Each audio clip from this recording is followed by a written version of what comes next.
fait plaisir d'être entre protecteurs des animaux.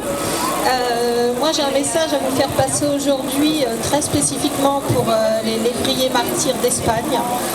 Je pense que maintenant la cause est pas mal médiatisée, ça se sait. Ces chiens sont donc juste à côté de chez nous, dans un pays qui est membre de l'Europe. Ces chiens sont torturés, maltraités, assassinés en fin de saison de chasse. Ça dure pendant des mois, ça fait des centaines d'années que ça dure et on n'aimerait pas que ça dure encore des centaines.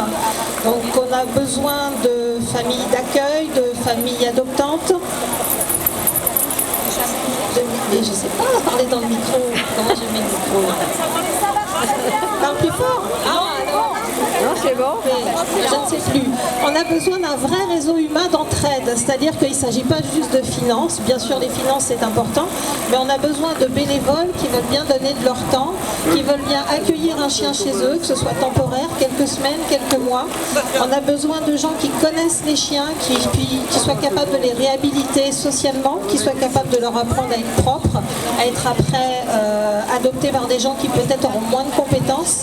Ils ont besoin d'apprendre à avoir moins peur, apprendre tout simplement à être heureux. Ces chiens n'ont jamais connu le bonheur, ils ont connu que l'enfer. On a besoin de changer leur relation à l'humain et ils s'adaptent très très bien à ça. Là vous avez Verdi qui avait été traîné derrière une voiture, il avait été récupéré à vif, et vous avez Canita à côté qui a été récupérée, elle faisait 11 kilos. Aujourd'hui ces deux chiens qui sont avec moi à Paris, place des Innocents, ils crient leur innocence et ils ont vraiment besoin de nous tous. Voilà, merci à vous.